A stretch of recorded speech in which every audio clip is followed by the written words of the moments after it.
అయితే ప్రీవియస్ వీడియోలో నేను చండేల రాజబుస్ కోసం చెప్పాను. సో, చాలామంది ఇన్‌స్టాలో కామెంట్ కూడా చేశారు. ఏంటన్నా రాజపుత్స్ కోసం అలా చెప్పావని. సో, ఈ రాజపుత్స్ కోసం మీరు విని ఉండకపోతే ఒకసారి ముందు వీడియో చూడండి. ఆ తర్వాతే ఈ వీడియోని కంటిన్యూ చేయండి. సో, నేను ఆల్రెడీ చెప్పాను. చండేల రాజపుత్స్ చాలా టెంపుల్స్‌ని కట్టారని, బండెల్ఖండ్ రీజియన్‌లో ఉన్నారని, వీళ్ళ ఫేమస్ యొక్క టెంపుల్స్ ఖజురాహో అని నేను చెప్పాను. అలాగే ఫౌండర్ వచ్చేసి నన్నుక, వీళ్ళ యొక్క ఆర్కిటెక్చర్ కానీ, వీళ్ళు కట్టిన టెంపుల్స్ కానీ, ముఖ్యంగా చెప్పాలి అంటే మిథునా స్టైల్. మిథున అంటే ఏమని చెప్పాను? మిథున అంటే సెక్స్ అని చెప్పాను. అంటే గుళ్ళపైన సెక్స్ ఆబ్జెక్టులని పెడతారని. అయితే నేను అప్పుడు చెప్పినప్పుడు ఈ బొమ్మలు చూసి చాలామంది ఏంటన్నా ఎందుకు ఇలాంటివి పెట్టారని చెప్పి నేను క్లారిటీగా చెప్పాను ఆ వీడియోలో. ఒకసారి వినండి, మళ్ళీ ఒకసారి వినండి. సో నేనేం చెప్తున్నానంటే అప్పట్లో సెక్స్ అనేది తప్పు కాదు, చాలా ఫ్రీగా ఉండేది, అందరూ కూడా ఎడ్యుకేట్ చేసేవారు. సో అందరికీ అవైలబిలిటీ కూడా ఉండేది మాట ఆ టైంలో. సో అందుకే వాళ్ళు ఏం చేశారంటే టెంపుల్స్ మీద ఎందుకు పెట్టారంటే, సో ఇలాంటివి పెట్టడం వల్ల నీ యొక్క కామ కోరికలని తీర్చుకున్న తర్వాత నీ మైండ్ అనేది క్లియర్ అవుతుంది. సో అప్పుడు నీకు ఈ టెంపుల్లో మోక్షం అనేది కలుగుతుంది, ఎటువంటి కోరికలు లేకుండా రావాలని చెప్పి. అలాగే సృష్టికి అండ్ ప్రపంచం ఎంత ఎదిగింది అంటే అది సెక్స్ వల్ల అని చెప్పి వాళ్ళు ఇలాంటి ఇన్ఫర్మేషన్ని మనకి టెంపుల్స్ మీద చూపించారు.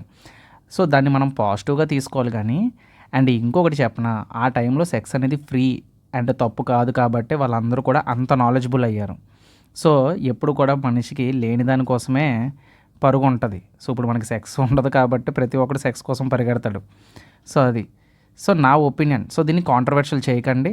సో జస్ట్ సబ్జెక్ట్ నాలెడ్జ్ నేర్చుకోండి. సో అండ్ ఇన్ఫర్మేషన్ తెలుసుకోండి. సో అలాగే ఇంపార్టెంట్ నోట్ పాయింట్ ఏంటంటే కామసూత్ర. సో ఇది మన ఇండియన్ వాళ్ళే రాశారు. ఈవెన్ మీకు తెలుసా వరల్డ్లో ఉండే ప్రతి కంట్రీ కూడా ఈ కామసూత్ర బుక్ని ఫాలో అవుతారు. చాలా అంటే చాలా popular. So that is the knowledge of India. So అలాగే చండేల డైనాసిటీ ఎలా ఎండ్ అయింది, సో ఎవరితో స్టార్ట్ అయింది, ఎవరితో ఎండ్ అయిందని నేను ముందు వీడియోలో చెప్పుకున్నాం. అయితే ఈరోజు టాపిక్ ఏంటంటే most important Tomara Rajputs. Short and స్వీట్గా ఉంటుంది అండ్ ఇంపార్టెంట్ పాయింట్స్ మనం చెప్పుకుంటే సరిపోతుంది. సో ఎప్పుడులాగే మనం తొమెరా రాజపుత్స్ కోసం తెలుసుకోవాలనుకుంటే వాళ్ళు ఎక్కడ ఉండేవారో మనం తెలుసుకోవాలి. ఇంతకుముందు గురజార ప్రతిహార కోసం నేను చెప్పాను వాళ్ళు ఏంటని. వాళ్ళ దగ్గర ఫ్యూడటరీస్ కదా వర్క్ చేసేవారు ఇంతకుముందు. బట్ 8th సెంచరీలో వీళ్ళంటూ ఒక కొత్త సామ్రాజ్యాన్ని సృష్టించుకోవడం అయితే జరిగింది. నేను చెప్పాను కదా, రాజపుతులందరూ విడిపోయి చిన్న చిన్న రాజ్యాలుగా విడిపోయారు, భారతదేశం మొత్తం రాజపుతులు అయిపోయారు అని చెప్పేసి. సో ఇక్కడ మీకు సింపుల్గా మీరు చూసినట్లయితే మ్యాప్, ఇక్కడ చహమానాసు ఎవరు, మన పృథ్వీరాజ్ చౌహాన్ చెప్పాను కదా లవ్ స్టోరీ. సో విగ్రహానికి అదే వాళ్ళ మామగారు మోసం చేస్తారని చెప్పాను కదా. సో పృథ్వీరాజ్ చౌహాను. సో ఈ పక్కన రాజస్థాను, అజ్మేరు ఈ చోట్ల చౌహాన్స్ ఉండేవారు. ఇక్కడ నేను రెడ్ మార్క్ చేస్తున్నాను చూసారా, వీళ్ళు తొమారాస్ మాట. వీళ్ళు కరెక్ట్గా సెంటర్లో ఉండేవారండి. మంచి ప్లేస్ మాట. ఎంత ప్లేస్ అంటే ఎవడొచ్చినా సరే ఇండియా మీద అటాక్కి దీని మీద కళ్ళు పడతాయి. సో అంత దురదృష్టం మాట తొమారా రాజపుత్స్కి. అండ్ ఎందుకు దురదృష్టం అన్నానంటే ఇది సెంటర్ ఆఫ్ ఇండియా అయిపోయిందన్నమాట. యాక్చువల్గా ఢిల్లీ అనే పేరు వీళ్ళు తీసుకొచ్చింది. అసలు ఢిల్లీని స్థాపించింది రెడ్ ఫోర్ట్ కట్టింది. దీన్నే లాల్ కోట్ అంటారు వాళ్ళు. ఈ లాల్ కోట్నే తర్వాత మనం రెడ్ ఫోర్ట్ అని పిలుస్తున్నాం. ఢిల్లీ అనేవారండి, ఇది ఢిల్లీ కాదు ఢిల్లీ అని పిలిచేవారు అన్నమాట వాళ్ళు. సో ఆ ఢిల్లీ కపురం, ఆ ఊరు పేరు ఢిల్లీ కపురం అన్నమాట. ఆ ఢిల్లీ కపురంలోని కపురాన్ని తీసేసి ఆ ఢిల్లీగా మార్చింది మనం. సో తొమ్మెర రాజపుతులు ఢిల్లీని నిర్మించారు. సో ఇలా మోస్ట్ ఇంపార్టెంట్ పాయింట్ వస్తే ఫస్ట్ వీళ్ళ గురించి మాట్లాడగానే ఫస్ట్ ఫౌండర్ కోసం మనం మాట్లాడుకోవాలి కదా. అసలు ఈ తొమెరా డైనస్టీని స్థాపించింది ఎవరు అంటే ద ఫౌండర్. మనం ఇప్పుడు కూడా ఫౌండర్ కోసం మాట్లాడుకోవాలి. సో ఎలా స్టార్ట్ అయింది, ఎలా ఎండ్ అయింది, అనంగపాల్ 1. ఓకేనా, అనంగపాల సామ్రాట్ అంటారు. ఇక్కడ చూసారా, రాజపుత్ సామ్రాట్ అనంగపాల్ తోమార్ అంటారు. ఓకేనా, అనంగపాల్ అంటే సింపుల్గా గుర్తుండిపోతుంది.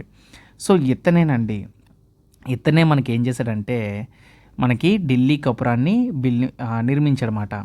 He built a city. అడుగుతాడు మనకి ఏ సిటీని నిర్మించాడని చెప్పేసి. He built a city called Delhi Kapuram.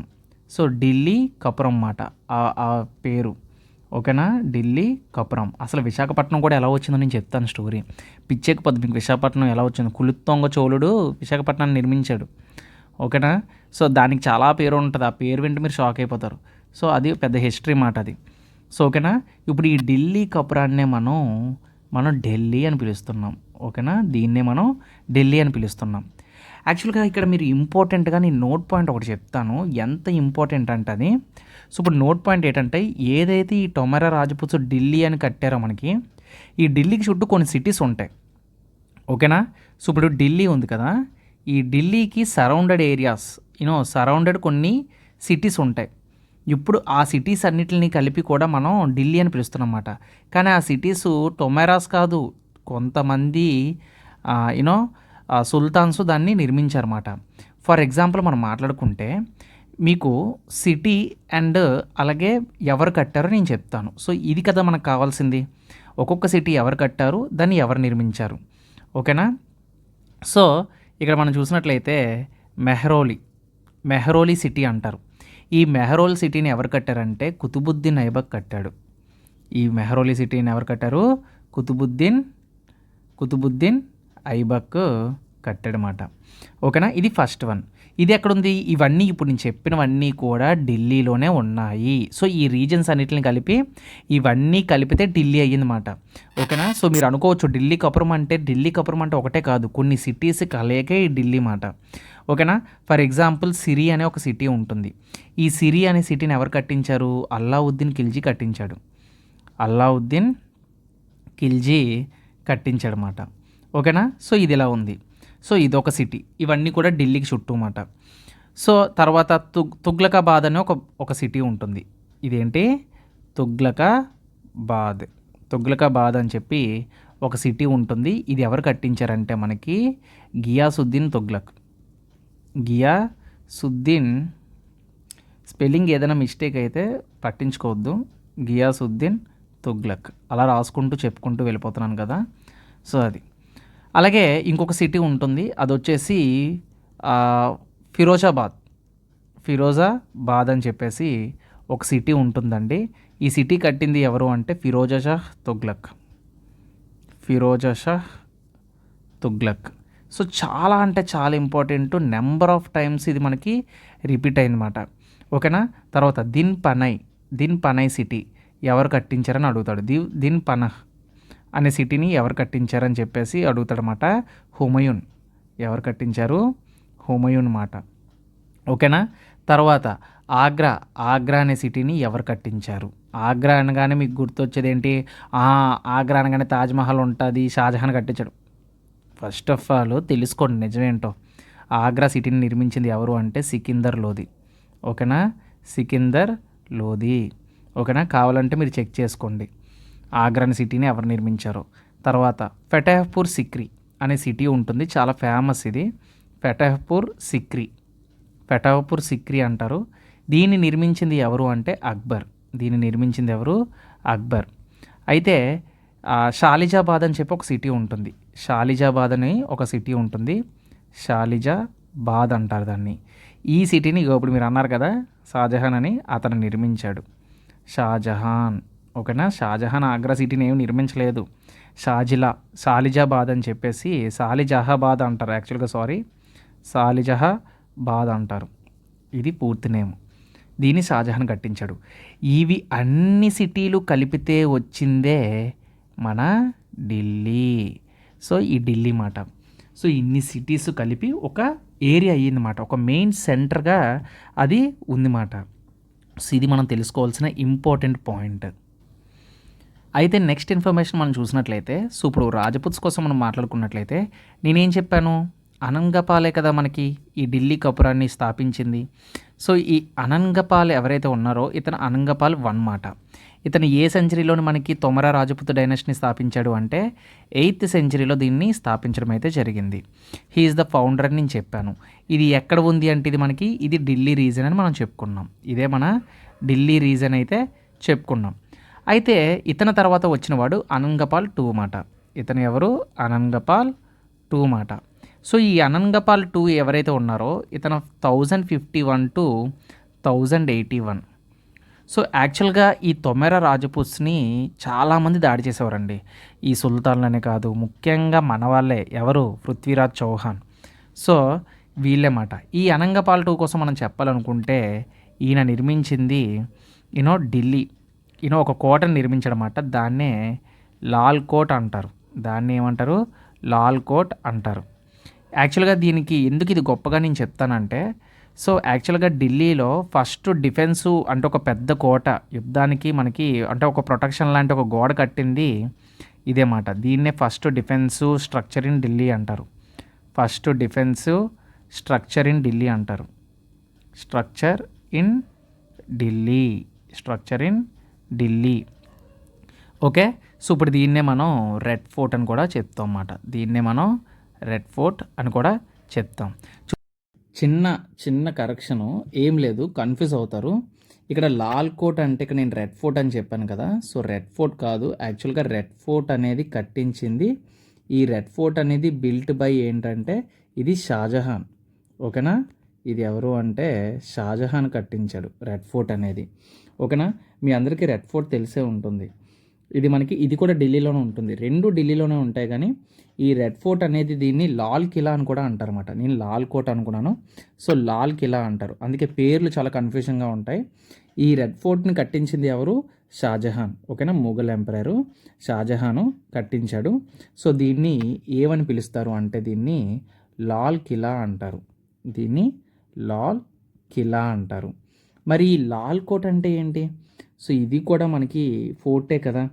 So ఈ లాల్ కోట్ అనేది మనకి నేను చెప్పాను కదా, ఎవరు కట్టించారని చెప్పాను. యాక్చువల్గానా ఈ తొమెర రాజపుత్సే ఈ లాల్ కోట్ని కట్టించారు. కానీ దీన్ని ఎవరు ఆక్యుపై చేసుకున్నారు? రాయ్ పితోరా అంటే పృథ్వీరాజ్ చౌహాను ఆక్యుపై చేసుకున్నాడు. అప్పుడు దీన్ని ఏమని పిలుస్తారంటే కిలా అంటారు. ఇది కూడా ఒకలాగే పేర్లు ఉంటాయి, కాకపోతే అది లాల్ కిలా అంటారు, ఇది కిలారాయ్ అంటారు. ఓకేనా? చిన్న మిస్అండర్స్టాండింగ్ అయింది. కిలారాయ్ పితోరా. సో నేను ప్రతిదీ కూడా ఆలోచించి వెతికి 2-3 సార్లు చూసుకొని చెప్తాను. So don't fear. ఓకేనా? సో అలాగే ఇక్కడ కుతుబ్ మినార్ కాంప్లెక్స్ కూడా ఉంటుంది. సో అనంగపాల తోమర్ రాజపుత్స్ దగ్గర మనకి ఇక్కడ ఏంటంటే మీరు గూగుల్లో కొట్టచ్చు, లాల్ కోట్ అని కొడితే మీకు మొత్తం ఇన్ఫర్మేషన్ అంతా, Wikipedia information, times of India, ఇవన్నీ కూడా మంచి ఇన్ఫర్మేషన్లు వస్తూ ఉంటాయి. సో ఇది కిలారాయ్ పితోరా అంటారు. లాల్ కోట్ని కిలారాయ్ పితోరా అంటారు. సో ఇక్కడ మనం ఏదైతే రాసానో ఈ రెడ్ ఫోర్ట్ గురించి, ఇది నోట్ పాయింట్ అన్నమాట. ఓకే, ఇది ఒక నోట్ పాయింట్. సో ఇలా దీన్ని ఒక సైడ్కి గుర్తుపెట్టుకోండి, ఒక నోట్ పాయింట్లో గుర్తుపెట్టుకోండి. ఓకే. సో అది లాల్ కోట్ అంటారు. అప్పట్లో వీళ్ళ యొక్క క్యాపిటల్ ఏంటి? ఇంకేంటి ఉంటుంది? ఢిల్లీయే కదా. క్యాపిటల్ ఏంటి వీళ్ళది? సో ఢిల్లీయే క్యాపిటల్ మాట. ఢిల్లీ క్యాపిటల్గా ఉండేది. అంటే ఈవెన్ పొలిటికల్ పరంగాను, కల్చరల్ సెంటర్ పరంగాను ఇదే ఉండేదన్నమాట. ఓకేనా? అయితే ఒకసారి ఏమైందంటే ఈ తొమెర రాజపుత్స్ డిఫీట్ అయిపోతారు అన్నమాట. Tomara Rajputs are defeated by, Tomara Rajputs defeated by అంటే ఓడిపోతారన్నమాట. ఓడిపోతారు ఎవరి చేతుల్లో? Defeated by Chauhans. చెప్పాను కదా పృథ్వీరాజ్ చౌహాన్, ముందు వీడియోస్ చూడండి అంటాను. అందుకనే చౌహాన్స్. ఎందుకంటే ప్రతిదీ కనెక్షన్ ఉంటుంది మెడివల్ హిస్టరీలో. ప్రతి పాయింట్ నేను చెప్పింది తర్వాత మీకు కనెక్ట్ అవుతుందన్నమాట. ఈ చౌహాన్స్ ఢిల్లీని ఆక్యుపై చేసుకుంటారు. ఓకేనా? ఈ ఢిల్లీని ఆక్యుపై చేసుకుంటారు. ఆ తర్వాత ఈ క్యాపిటల్ని కిలారాయ్ పితోరా అని చెప్పి చౌహాన్లు పేరు పెట్టుకుంటారు అన్నమాట. కిలారాయ్ పితోరా అని చెప్పి చౌహాన్లు పేరు పెట్టుకుంటారు. అయితే ఇదంతా బాగానే ఉంది. అంటే సో మెయిన్ కాన్ఫ్లిక్ట్ మాట తొమెర రాజపుత్స్కి ఆ తర్వాత చౌహాన్స్కి, వీళ్ళిద్దరి మధ్యలో కాన్ఫ్లిక్ట్ మాట. ఓకేనా? సో అలాగా ఈ చౌహాన్స్ ఎక్కడికి చెందిన వాళ్ళు? వీళ్ళు అజ్మేర్కి చెందిన వాళ్ళు. అజ్మేర్ నుంచి అటాక్ చేస్తారన్నమాట. చేసి ఢిల్లీని ఆక్యుపై చేసుకుంటారు. ఓకేనా? చౌహాన్ రూలర్ అప్పుడు విగ్రహరాజా అని చెప్పి, విగ్రహరాజా 4 అని చెప్పి పృథ్వీరాజ్ చౌహాన్ వల్ల తాలూకు ఫాదర్. సో అతను మాట వీళ్ళు ఈ తొమెర రాజపుత్స్. అయితే వీళ్ళు ఏం చేస్తారంటే ఈ తొమెర రాజపుత్స్ పారిపోయి వేరు చోట్ల సెటిల్ అవుతారు. కానీ ఒక చోట ఎక్కువ మంది విడిపోతారన్నమాట. వీళ్ళైతే పూర్తిగా అంతరించిపోలేదు. ఈ సన్ కాదు, విగ్రహరాజా 4 యొక్క మనవడు పృథ్వీరాజ్ చౌహాన్. ఓకేనా? Grandson of Vigraharaja 4. So తర్వాత గురిడ్ డైనస్టీ అంటే మొహమ్మద్ గోరీ రావడం, బ్యాటిల్ ఆఫ్ టెరైన్ 1191లో బ్యాటిల్ ఆఫ్ టెరైన్ 1 అవుతుంది. పృథ్వీరాజు గెలుస్తాడు, మొహమ్మద్ గోరీ ఓడిపోతాడు. అరే చంపేరా బాబు అంటే ఆ పక్కన చెప్తాడు సేనాధిపతి, లేదు లేదు నీతికి నిజాయితీకి ధర్మానికి న్యాయానికి అది ఇది అని చెప్పి వదిలేస్తాడు పృథ్వీరాజు. ఎవరిని? మొహమ్మద్ గోరీని వదిలేస్తాడు. తర్వాత లవ్ మ్యారేజ్ చేసుకుంటాడు. చేసుకోక లేడీస్తో పెట్టుకోకూడదురా నాయన అంటే అమ్మాయిని లవ్ మ్యారేజ్ చేసుకొని తీసుకొచ్చేస్తాడు. వాళ్ళ నాన్న పగబట్టి మొహమ్మద్ గోరీని తో చేతులు కలిపి పృథ్వీరాజ్ చౌహాన్ని 1192లో బ్యాటిల్ ఆఫ్ టెరైన్లో చంపేస్తాడు. అయిపోయే మొత్తం. సో 1192 తోటి మొత్తం చౌహాన్ల సామ్రాజ్యం అంతా కోల్పోయింది. సో అలాగ మొహమ్మద్ గోరీ మొత్తం ఢిల్లీని ఆక్యుపై చేసుకోవడం జరిగింది. ఎక్కడ రాజపుతులు, ఎక్కడ తోమర రాజపుత్స్ నుంచి పృథ్వీరాజ్ చౌహాన్స్కి వెళ్ళింది. చౌహాన్ల నుంచి ఎవరికి వెళ్ళింది? గురిడ్ డైనస్టీకి వెళ్ళింది. ఇప్పుడు మ్యాప్లో అదే కదా మనం చూసాం. ఎంత పెద్ద సామ్రాజ్యంలోని ఎవరికి చెందిందండి? ఎవరు చూసారు అసలు? చాళుక్యులు, గురజార ప్రతిహారాసు, సో వీళ్ళందరూ కూడా ఇదంతా ఈ పైదంతా గజనవీడ్ ఎంపైర్ ఇదంతా. హిస్టరీ మీరు ఇలా చదివితేనే మీకు ఒక కిక్ ఉంటుంది అన్నమాట. సో ఈ విధంగా చూసుకోవాలి. చాళుక్యులు, తర్వాత గురజార ప్రతిహారాస్ వీళ్ళు వస్తారు, తర్వాత చండేలా కింగ్స్, వీళ్ళందరూ వెస్టర్న్ చోళకల్స్. ఎవరిని కదపకుండా ఉండేది ఈ లెక్కలేనండి. చోళాస్ నిజంగానే అందుకే వాళ్ళు మోస్ట్ డెవలప్డ్. వాళ్ళ కోసం కూడా నేను చెప్తాను. సో వాళ్ళ గురించి చెప్తే వాళ్ళు పైకి వెళ్ళరు, నార్త్ వైపు వెళ్ళరు, ఇలా పక్క కంట్రీలని ఆక్యుపై చేసుకుంటారు చోళాస్ అయితే. మలేషియా, ఇండోనేషియా ఇవన్నీ మనదే అదంతా. ఒకప్పుడు మా తాతలు ముత్తాతలు అంతా మనదే అంటారు కదా. సో అది మాట. చోళులు ఆ విధంగా మొత్తం ఇండోనేషియా ఇవన్నీ ఆక్యుపై చేసుకుంటేవారు అప్పుడులో. మరి ఈ రాజపుతులు వెళ్ళిపోయారని చెప్పాను కదా, వీళ్ళు షిఫ్ట్ అయిపోతారు. ఎక్కడికి షిఫ్ట్ అయిపోతారంటే వీళ్ళు షిఫ్టెడ్ టు గ్వాలియర్ అనే చోటుకి వీళ్ళు వెళ్ళిపోతారన్నమాట. సో ఇదంతా అవసరం లేదనుకోవచ్చు మీరు, బట్ స్టోరీ మన కనెక్షన్లో ఉండాలంటే ఇవన్నీ తెలుసుకోవాలి వాళ్ళు ఎక్కడికి వెళ్ళిపోయారని. ఎప్పుడైతే ఢిల్లీని కోల్పోతారో shifted to Gwalior, Delhi lose అయిపోయిన తర్వాత, దే షిఫ్టెడ్ టు గ్వాలియర్ అన్నమాట. సో ఈ గ్వాలియర్కి వెళ్ళిపోయిన తర్వాత వాళ్ళ సామ్రాజ్యాన్ని మెల్లమెల్లగా పొందుపరుచుకోవడం. సో వాళ్ళు చిన్న చిన్న పనులు చేసుకోవడం. ఈ గ్వాలియర్ నుంచి ఒక వ్యక్తి మనకు వస్తాడనమాట. అతని పేరే మన్సింగ్ తోమర్ అంటారు. మన్సింగ్ తోమర్. ఇతను మళ్ళీ కొంచెం నోటబుల్ గ్వాలియర్ రూలర్ అని చెప్పొచ్చు అన్నమాట. ఓకేనా. ఇతను ఒక ఫోర్ట్ నిర్మిస్తాడు, అదే గ్వాలియర్ ఫోర్ట్. ఓకేనా. గ్వాలియర్ ఫోర్ట్ని నిర్మిస్తాడు.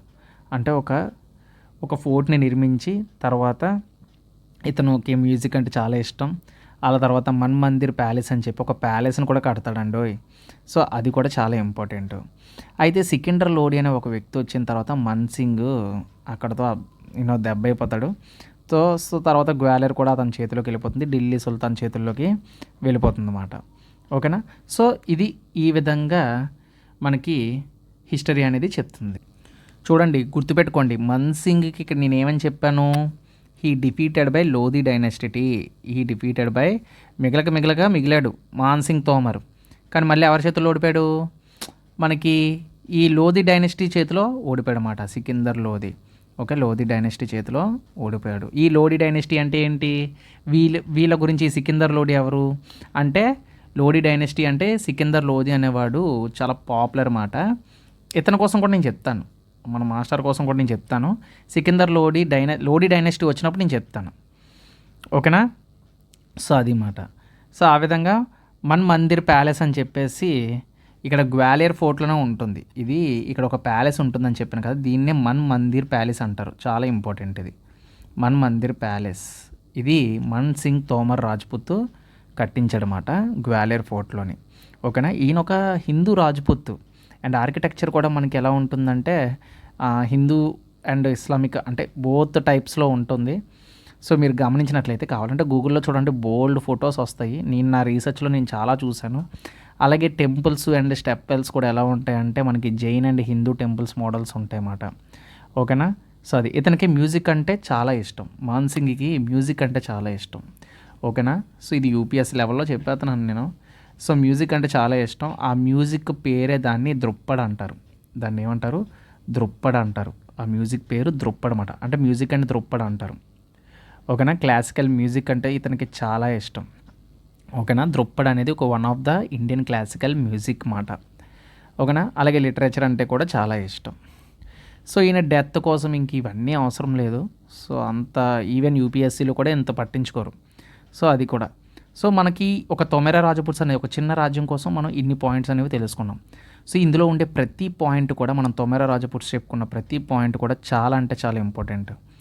సో ఐ హోప్ నేను చెప్పిన ప్రతి పాయింట్ మీకు స్టోరీ కనెక్ట్ అవుతుంది అనుకుంటున్నాను. సో ఊహించుకోండి, ఏదైనా మీ ఇమాజినేషన్కే వదిలేస్తున్నాను. ఓకేనా. సో అది మెడివల్ హిస్టరీ అనేది most important, because medieval history అనేది మోడర్న్ హిస్టరీకి కనెక్ట్ అయి ఉంది. సో ఇక్కడతో తొమెరా రాజపుత్సు అంతరించిపోయారు. సో వీళ్ళ తర్వాత ఇక్కడతో రాజపుతుల కథ అంతమైపోయింది. అంటే రాజపుతుల కథ అంటే అంతమైపోయిందంటే నెక్స్ట్ త్రిపటైట్ స్ట్రగుల్ ఉంటుంది. త్రిపటైట్ స్ట్రగుల్ అంటే కానోజ్ అనే ఒక ప్లేస్ ఉంటుందండి. నెక్స్ట్ వీడియోలో చెప్తాను అది. త్రిపటైట్ స్ట్రగుల్ కానోజ్ అనే ప్లేస్ కోసం కొట్టించుకుంటాయి 3 రాజ్యాలు. దాన్నే త్రిపటైట్. త్రిపటైట్ అంటే 3 రాజ్యాలని అర్థం. ఆ 3 రాజ్యాలు ఏంటి, అసలు కానోజ్ కోసం ఎందుకు కొట్టుకుంటున్నారు, ముగ్గురులో ఎవరు గెలిచారు, ఎవరు ఓడిపోయారు అనేది నెక్స్ట్ వీడియోలో చూద్దాం. ఈ వీడియో నచ్చినట్లయితే లైక్ చేయండి, షేర్ చేయండి, నా ఛానల్ సపోర్ట్ చేయండి. మరిన్ని వీడియోలతో మీ ముందుకు వస్తాను. Until then keep watching. జై హింద్.